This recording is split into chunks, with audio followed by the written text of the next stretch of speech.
Good morning guys, it's me again, Leticia's Kitchen. For today's vlog guys, magluluto ako ng ground pork. So ito yung ground pork na gagamitin ko.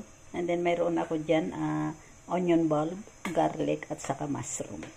So ayan na guys, luto na yung, mainit na yung ating kawali. Ayan. Nakapaglagay na ako dyan ng oil. So ngayon, i-fry natin ang onions at saka garlic. Ayan. Pagsamahin na natin yan. Ayan. I-fry lang natin yan hanggang sa lumabas yung aroma ng onions at saka garlic para masarap yung ating ground pork. Kasi ang lulutuin ko ay yung parang adobo ba na ground pork. Yung sa Taiwan ay tawag nila ay baso. So ayan. Ayan guys. So ito ay Taiwan recipe. Ganyan. Tapos ikain lang ito sa guys, sa noodles at saka sa kanin ay napakasarap na. Kahit iyan lang ang ulam ay pwede na. So ayan guys. Ayan, malapit na maluto yung ating onions. Nagkulay brown na siya. Ayan. So ilagay na natin ang mushroom. Ito yung mushroom. I-fry din natin yan hanggang sa lumabas yung aroma ng mushroom. Ayan. Para mabango yung ating karne na ground pork.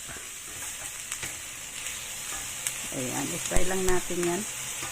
Ang bango na guys. Lumabas na yung amoy ng onion bulb at saka yung garlic. So i-stir lang natin yan ng sandali bago natin haluin ulit. Ayan. Ayan. Tapos haluin na lang ulit natin para hindi masunog.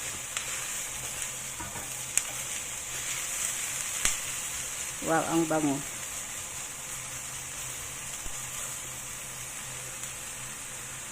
Ang bango ng natin. So ngayon guys, ilagay ko na rin ang ground pork.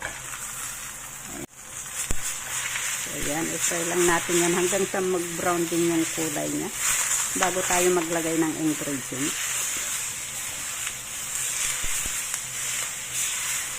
Mas masarap yung ground pork na may kaunting mantika para hindi siya dry. Ang karne hindi yung dry na pag naluto.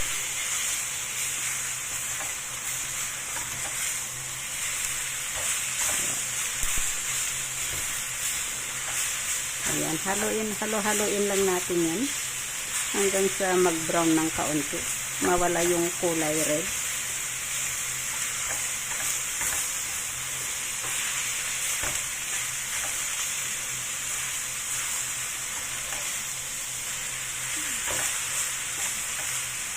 Halo-haluin lang natin yan guys para hindi masunog.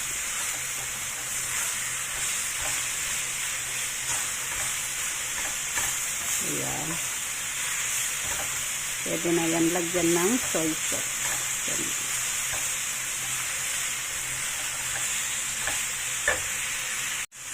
So ito na guys, ngayon maglalagay na ako ng soy sauce.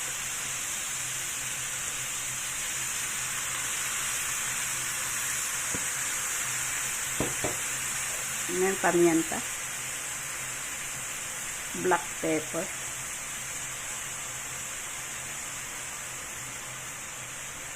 And then maglalagay din ako ng rice wine. And sugar. Maglalagay din ako ng 5 spice. Mountain pepper. And star anise.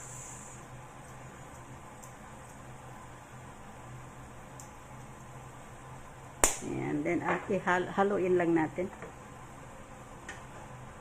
Then, mamaya maglalagay tayo ng water. So, i-mix lang muna natin yun. Para magdikit yung kulay ng soy sauce sa karne.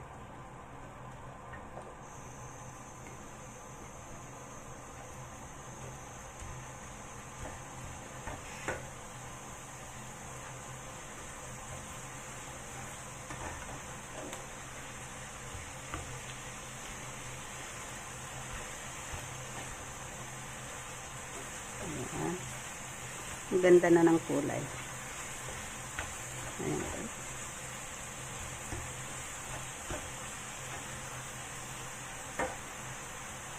Ayan, naging kulay ano na siya, kulay brown na.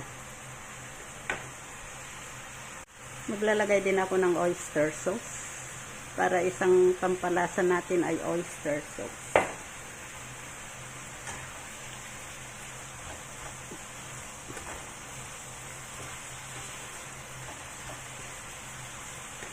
And then maglalagay na ako ng tubig. Ito yung tubig. Ayan.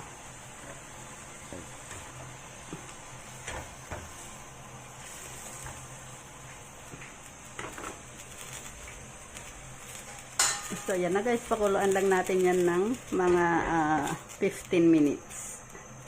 Guys, nagluluto tayo ngayon guys ng ground pork. Ayan yung ground pork natin. So, haluin lang natin. Ayan.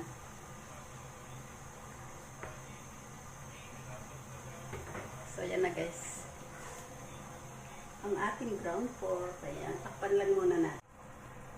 So, ito na guys, luto na yung ating ground pork. So, ngayon maglalagay ako ng shallot, yung fried shallot. Ito yung fried shallot. Ayan, na-ano ko na yan, na-fry ko na yan.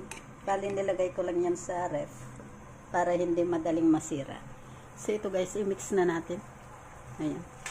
I-mix lang natin yan para mas mabango yung ating ground pork. Ito yung nagpapasarap din sa ground pork, yung fried shallot. So, ayan guys. Ayan, i-mix lang natin yan. Okay. So, ayan na guys, luto na yung ating ground pork. Ngayon, magsaserve tayo sa isang serban lang guys. Ayan. So, ang pagkain nito ay maglagay lang tayo ng kanin. So, ito nakapag-ready na ako dyan ng kanin. Ayan yung kanin na gagamitin natin. Tapos maglagay lang tayo ng ground pork. Ayan, yung niluto natin ground pork. Ayan, so ilagay lang natin yan sa ibabaw. Ayan. So, ganyan lang guys ang pagkain ng ground pork na niluto ko. So, ayan yung ating ano na. Ready to eat na yan guys. So, ayan lang guys. Thank you for watching. Please don't forget to click like and share. Thank you. Bye-bye. God bless.